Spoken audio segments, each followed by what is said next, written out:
वज़ीर-ए-आज़म शहबाज शरीफ 3 रोज़ा दौरे सऊदी अरब पर जद्दा पहुँच गए। नायब वज़ीर-ए-आज़म इसहाक डार भी वज़ीर-ए-आज़म के हमरा हैं। वज़ीर-ए-आज़म शहबाज शरीफ सऊदी क़यादत से मुलाकातें करेंगे। वज़ीर-ए-आज़म उम्रा भी अदा करेंगे।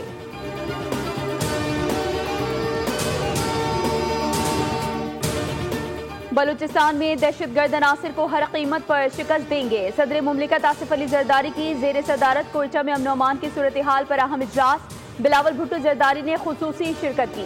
वज़ीर आला बलूचिस्तान मीर सरफराज बुख्ती ने इजलास को सूबे में अमन अमान की सूरत हाल पर ब्रीफिंग दी। सदर जरदारी ने बताया कि दहशतगर्द कौम को तकसीम करना चाह रहे हैं।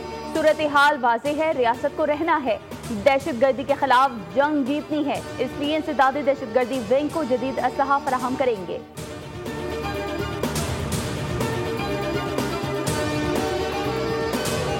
और मुकदमा मुकर्रर करवाने के लिए कोई रिश्वत तलब करे तो फौरी आगाह किया जाए। सुप्रीम कोर्ट का बड़ा इक़दाम, एंटी करप्शन हॉटलाइन कायम कर दी। चीफ जस्टिस याहिया आफरीदी ने रिमार्क्स दिए, रिश्वत और सिफारिश के अदम बर्दाश्त की पॉलिसी पर अमल पैरा हूँ। शिकायत कुनंदा का नाम खुफिया रखते हुए फौरी कार्रवाई की यकीन दहानी कराता हूँ। सुप्रीम कोर्ट एंटी करप्शन का एहलकार शिकायत कुनंदा से मुसलसल राबते में रहेगा।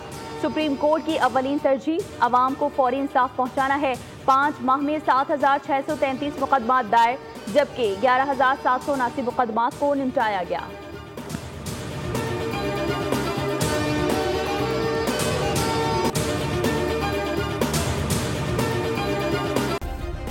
सब्सक्राइब करें और बेल दबाएं ताकि कोई खबर रह न जाए।